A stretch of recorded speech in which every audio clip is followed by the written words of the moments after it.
Et bonjour les Gémeaux, alors là on revient pour la semaine à venir. Donc pour toi, la Lune, elle va traverser et on va dire illuminer la maison 8 et 9. Donc c'est clairement une semaine vérité. Tu pourrais être confronté peut-être à une peur, à un doute, à une ancienne blessure qui remonte, mais en fait c'est une vraie chance, vois ça comme une chance de faire un gros nettoyage et de pouvoir retourner à l'essentiel. Donc ça va te permettre de faire vraiment un gros tri.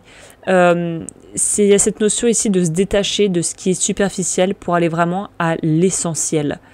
En amour, il pourrait y avoir des tensions ou des conflits peut-être qu'on fuit ou des choses qu'on évite, comme la discussion un peu tatillonne, comme on dit, un petit peu touchy, ou vraiment quelque chose qui est un peu comme l'éléphant rose dans la pièce où on veut pas trop parler de ça, c'est là, mais on n'a pas trop envie d'aller se mettre là-dedans.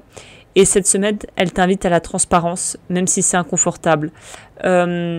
En solo, ça pourrait, pour les personnes célibataires, donc du coup, ça pourrait nous parler aussi d'une rencontre un petit peu déstabilisante, où on n'a pas trop l'habitude de ça, et ça pourrait un peu remuer, et finalement nous faire nous sentir un petit peu dans nos petits souliers, on ne sait plus trop où on habite, quoi.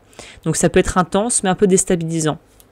Au niveau des finances, il y a une transformation qui est en train de s'opérer, en positif, tu pourrais recevoir un soutien, une aide ou apprendre à gérer ton argent différemment. L'intuition va être une grande alliée durant cette semaine pour toi au niveau de la gestion financière.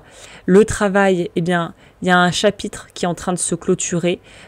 Tu pourrais avoir envie de creuser dans un domaine, un autre domaine en fait que celui dans lequel tu as pu évoluer jusqu'à présent. On a envie de quelque chose qui, c'est ça, on venait du sens au sens. On veut plus de profondeur dans ce que l'on crée, dans ce que l'on fait. Il y a une espèce de alors pour certains peut-être que c'est vraiment l'appel d'une vocation, je sais pas, hein. Mais il y a quelque chose de l'ordre de on a envie de suivre son cœur et plus forcément d'être dans un job un petit peu on n'a pas le choix forcément, hein. C'est presque un luxe que de pouvoir suivre la voie du cœur par moment parfois, mais là on voit que quelque chose t'appelle vers une autre façon de gérer tout ça, et on voit aussi que tu as envie de te libérer de quelque chose. Donc dans tout ça, j'ai envie de te dire qu'il faut arriver aussi à concilier les obligations et ce qui, toi, te fait vraiment vibrer, en fait. Ce qui est à privilégier cette semaine, c'est d'écouter ton intuition. On te dit que ce sera un peu une boussole intérieure qui pourrait un peu bousculer, mais qui sera pour ton plus grand bien. Travailler sur des peurs ou des blessures non résolues qui pourraient surtout ressortir dans le couple si tu as quelqu'un dans ta vie. On te dit de vraiment prendre soin de ton corps et d'accepter aussi que les cycles passent et finissent. Un peu comme une sorte de mort et de renaissance. Il y a des choses à lâcher cette semaine assez profondes, assez ancrées, qui ont peut-être duré très longtemps, mais là il est temps de passer à autre chose et d'avancer. Ce qui a évité, c'est de replonger dans les vieux travers, essayer de comprendre pourquoi on aurait tendance à se remettre dans des schémas relationnels qui sont pas tip top pour nous.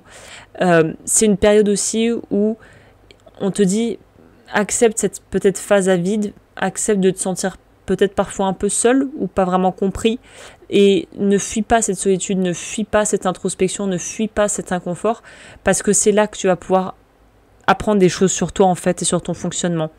C'est pas du tout une période cette semaine pour prendre des grosses décisions au niveau financier, et le conseil ça sera plutôt de te dire que cette espèce de sentiment de tourner un peu à vide ou de phase d'entre-deux, ça permet de créer le renouveau. Donc n'essaie pas de retenir une dernière page.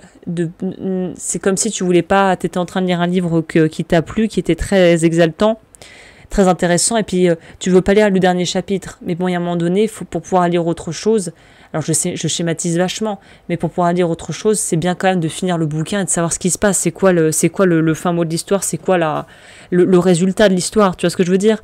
Donc ne retiens pas le dernier chapitre, clôture-le. C'est ça qu'on te dit pour cette semaine. Eh bien, c'est tout pour cette semaine. J'espère que cet horoscope a pu t'éclairer. Si c'est le cas, n'hésite pas à aimer la vidéo, à t'abonner pour me rejoindre et savoir quand je publie de nouvelles vidéos en activant la cloche. Et n'hésite pas à laisser en commentaire ton ressenti si ça te parle ou si tu as envie de partager des choses avec moi. Et puis, je te dis à très vite sur la chaîne pour de nouvelles vidéos.